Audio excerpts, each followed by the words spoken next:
Everybody, we are excited to be back here for another KCN Kick-Ass Couples Nation Nooner.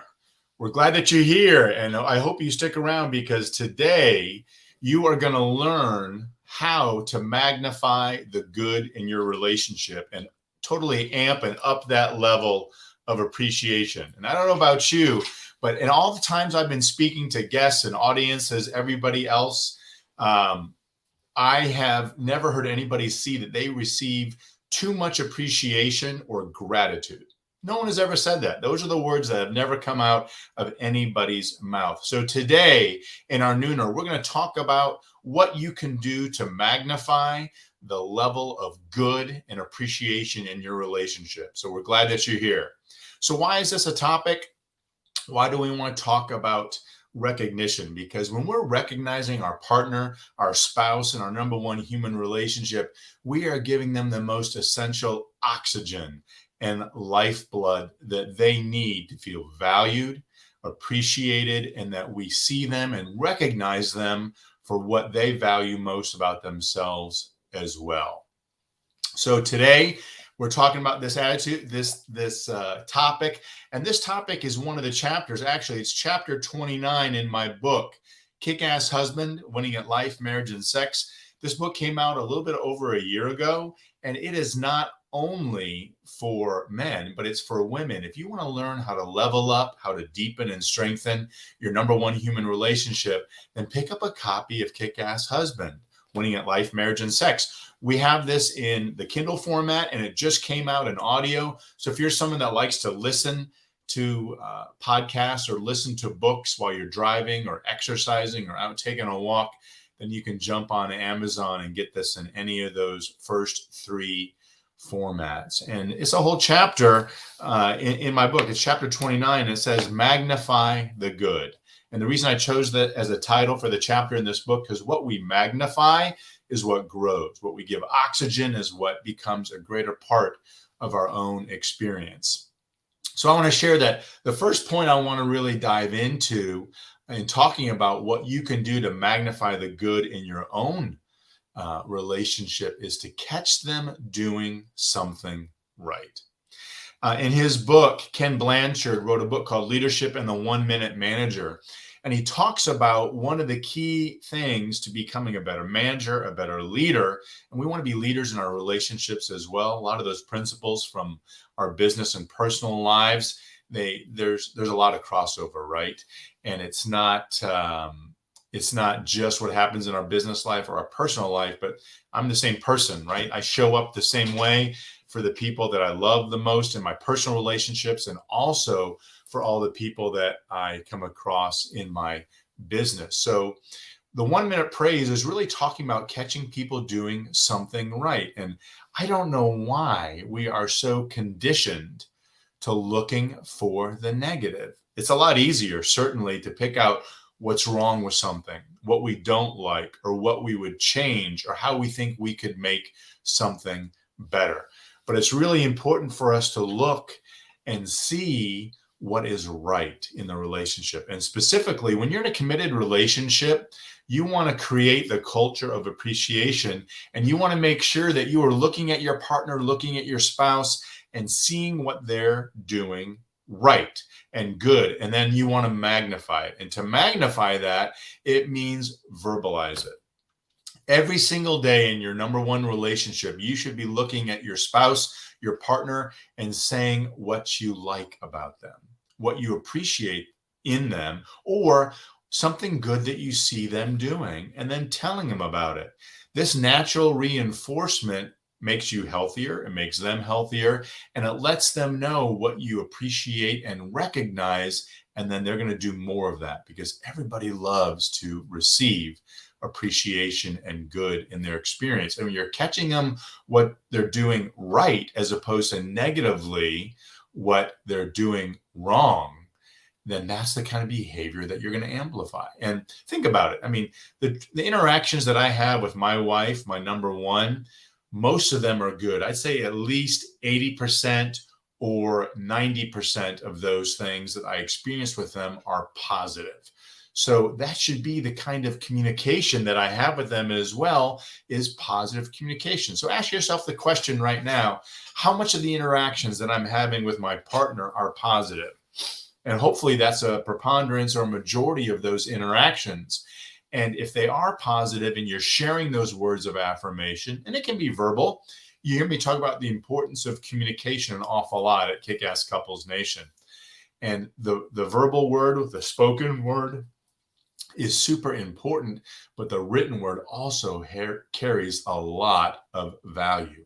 So you can write how you feel in a note, a card, a post-it. My wife will write me messages on the bathroom mirror sometimes. And, we love to receive those positive communications.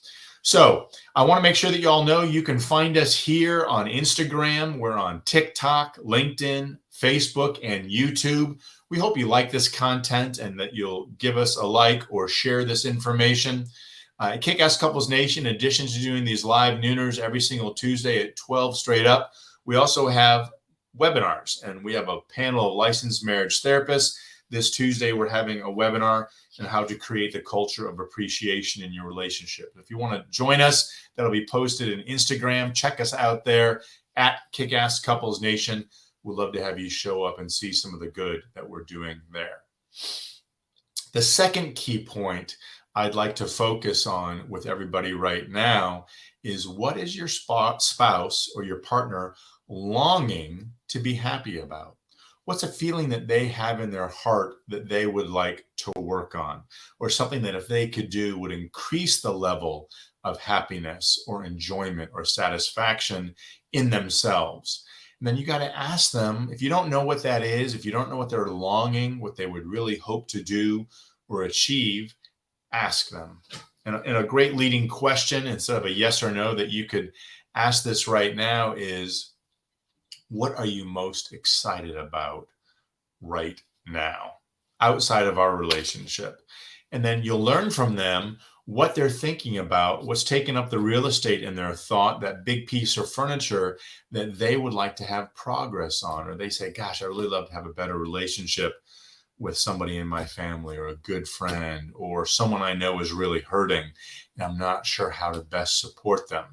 So when you learn the inner world of your partner and your spouse by asking those questions, you are creating a connection point with them. You're getting close to them, and that's going to increase the level of your intimacy, and that is going to increase the quality of your relationship when you ask them about their hopes and their dreams, and you're making those connections with them on a personal basis. So if you don't know what your spouse or your partner is longing to be happy about, a feeling they have in their heart that they'd love to see developed, ask them what they're most excited about, and then lean in and say, what can I do to help you get there?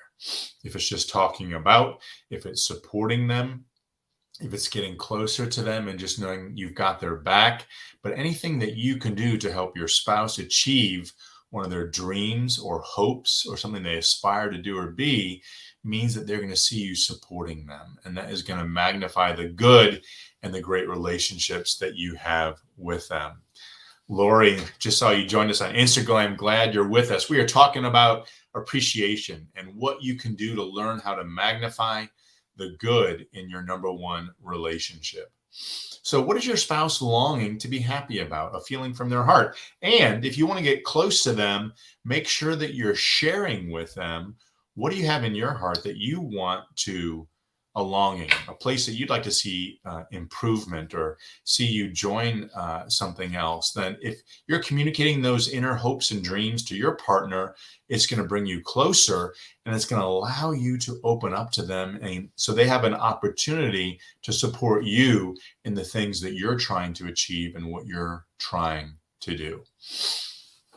Another key point for you, if you want to magnify the good in your relationship, is to see, we talked about a majority of your communication. Hopefully it's the 80-20 rule, where it's positively called sharing fondness and admiration.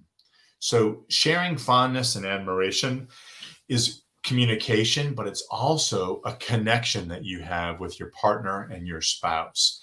Sharing fondness and admiration is vocalizing, verbalizing, or putting down in writing why you like them, what you appreciate about them, what you admire in them. And it might be a characteristic, it might be their unconditional love that they express for other people. So you can share that and let them know that you see those qualities they express. Sharing fondness and admiration can also be about sharing a physical attribute about your spouse that you appreciate them. For example, my wife has an incredible warm smile. She smiles from her eyes. So you can see her joy and her happiness and her admiration when she's talking to people by how lively and light filled her eyes are. So I could say to her, I really love your smile. It is so warm and welcoming. It makes me want to get close to you, to lean into you, maybe to give you a kiss. And other people do that well. So if you want to share fondness and admiration with your partner, these are the things that when you're doing it, it gives life-giving oxygen to your partner. So you can never speak too much fondness and admiration, recognizing those qualities and attributes that you value in them, things they do well, and things that help you to better connect to them in those moments that you share throughout the day. The opposite of sharing fondness and admiration is contempt. And if you're expressing contempt in your relationship, that does the exact opposite of expressing fondness or admiration. That will squash, kill, and extinguish those positive feelings that you're having with your partner and your spouse. Contempt is also one of the four horsemen that's indicated by John Gottman of the Gottman Institute. The four things that get in the way and that destroy a relationship are the four horsemen. And those things are contempt, they are criticism, they are defensiveness, and stonewalling. A little acronym I love to do is CCDS.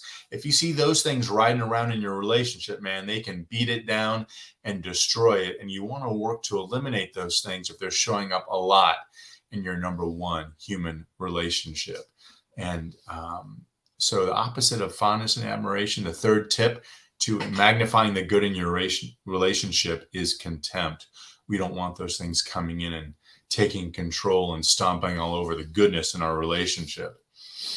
I want to tell you a little story about something that I did, which really changed my viewpoint and the gratitude and the appreciation that I had for my wife. This is also in my book, Kick-Ass Husband, and this was one of the most ambitious things that I took on in my relationship. I've been married to my wife for 28 years. It's as good as it's so much better than I thought it could ever be. When I got married, I didn't know I could love somebody as much as I do, be close to them, and experiencing so much good in my life because of the investment that I've made in this relationship. Let me tell you about a project I did. I had a gratitude journal for a little over one whole year. I bought a leather-bound book. It had a leather tie with a cross on it. My wife loves, she kind of collects crosses in different jewelry in different formats. And every single day I committed to writing something in this journal that I appreciated or was grateful for in my wife. One quality that I saw her demonstrate, that I noticed, or that I was grateful. And the only rule I had is that I could not repeat the same thing. So I couldn't say I loved her smile 5 times in this gratitude journal, but it was a small page and I wrote about what I appreciated in her. And I usually did this as part of my morning practice when I did my own prayer and meditation, was setting my intention for the day about how I was going to show up. And because I started my day thinking about my partner, the woman I spend more time with than anybody else, because I set my intention in a positive way, I was thinking about appreciation and gratitude. That's the first thought that settled into my thought. That's the first thought I experienced with her. And it really changed my viewpoint because I was thinking about her and writing about her and appreciating the good in her. And by doing that, I was eliminating the negative or the imperfections that are so easy to creep in and take over our thoughts and our experiences with our partners. And so that simple practice, I did it for over a year. And after a year, I gave it to her as a gift right before our anniversary. And she was going away. We weren't going to be together. It was perfect timing for the weekend. And I was able to give her this gift and have her then take it and read it anytime she wanted to. And she maybe wasn't feeling too happy about something I had done. She had something that she could come back and anchor to me on and ground in the goodness of me expressing gratitude for her. So that was an ambitious project. It was worthwhile. I learned so much about myself. It made me become a student of my partner, my spouse, and really think about who she is, all the great qualities she expresses. And then I constantly shared appreciation in writing for all the good I saw in her. So if you are looking for something to do that will keep you aware of and make you a student of your spouse or partner, I really would encourage you to consider doing a gratitude journal where you can provide a collection of a gift of all the things you notice and the goodness about them. You want to talk about a gift for a lifetime? She has this book and she can refer to it anytime she wants to. Maybe it's a low time and she's angry or upset or struggling with something, and I may or may not be there, but you have an opportunity to give them a collection of all the good that you see and experience firsthand. So if you're thinking about giving you 3 ways that you can magnify the good in your relationship, the first one was to catch them doing something right and then share with them what you see them doing. And a real important detail to include in that expression of gratitude is how it impacts you, right? We are addicted in our society today to the good job, attaboy, way to go, here's your medal mentality, but we don't take it any further. You want to make sure that you're upgrading the quality of communication and appreciation that you're giving to your spouse by letting them know specifically the impact that it has upon you. The second point we talked about is, do you know what your partner or your spouse is longing to be happy about? Do you know what they would like to see experience or happen in their own experience? And if you do, what can you do to help them get there? How can you support them?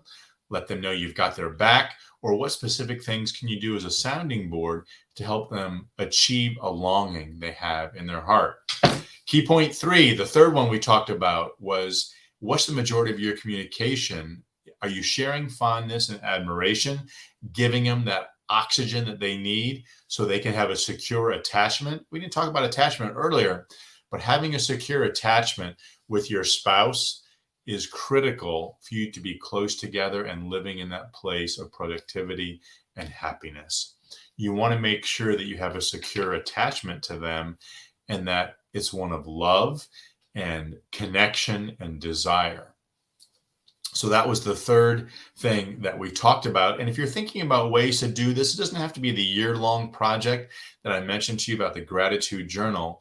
But if you want to create and increase the culture of appreciation in your relationship, you've got to magnify the good and choose to leave the little things, the irritants behind. You know, maybe I leave my socks on the floor. My wife comes and she goes, "Oh my gosh, there he goes again. He left his socks on the floor." How many times have I told him that he can't do that, or it bothers me? My wife could choose to make the focus of our relationship the things I do wrong and the mistakes I'm making, or she could choose to skip over that temptation to focus on the wrong and instead to choose to focus on what I do right and to magnify the good. And what you pay attention to, what you magnify, what you speak about, that's going to become the topic of your relationship and what you see, what you think, and what you feel with your partner. So that's 3 ways that you all can magnify the good in your relationship. I hope that you will jump into that. I want to share a journal study that was done by a Florida State University doctorate student. And she wanted to know what the results of appreciation were when they were expressed. And they found out after interviewing thousands of people that the expression of gratitude mediated the comfort in truly expressing relationship concerns to your partner. So if you want to be comfortable expressing concerns to your partner and you've been expressing appreciation and gratitude, that gives a foundation of comfort and a basis that you can be able to express more concerns to your partner, which means you're saying, hey, I feel this in our relationship. To the people that did not have a strong level of expression of gratitude and appreciation, they didn't have comfort in bringing concerns to the attention of their partner. So what happens when we don't bring concerns to the attention of our partner and we're not thinking about that? It means there are things that we're unhappy about that go unresolved. When those things go unresolved, they become irritants, and those can become the downfall of the relationship. The things that kill relationships are conversations that we should have had that never occurred. And that's what came out in this study from this student in FSU, a doctoral student, in a journal study about the results of appreciation expressed. So the takeaway for you should be today, make sure that you are expressing ample, daily, more than 2, 3, 4 times a day, appreciation and gratitude, and magnifying the good in your number one relationship. If you feel you'd like to learn how to better do this and you want more resources, please come to Kick-Ass Couples Nation at MatthewPHoffman.com. We have bi-monthly webinars. You can learn more about the culture of appreciation and 14 other key relationship points to building successful and strong relationships. If you want to listen to the Kick-Ass Couples podcast, we are on most platforms. You can come. We interview masters of relationships, people of all ages, culturals, ethnic, religious backgrounds, even international located couples that have learned what it takes to build strong relationships that will stand the test of time. So I hope you'll come check out the Kick-Ass Couples website. Come to MatthewPHoffman.com. We have an assessment there that we can learn how kick-ass is your relationship. It's a free assessment. We hope you'll consider coming and take it out. If there's any questions that you all have, throw them in the comment and I'll do my best to answer them and get back to you. If you don't have a question now, or you want to email us at info@kickasscouplesnation.com. We'll do our best, or our panel of licensed marriage therapists, to get you a response that answers those questions. We are glad that you've joined us today in our KCN Nooner. We'll be around every Tuesday at 12 o'clock live answering your questions. I'll be interviewing licensed marriage therapists, people that have the answers to the questions you've got, the burning questions you want to know what you can do to prioritize in a better way your number one human relationship. I'm glad that you joined us here today. Listen back, share this with anybody if they think they might want to learn how to magnify the good and create that culture of appreciation in your number one relationship.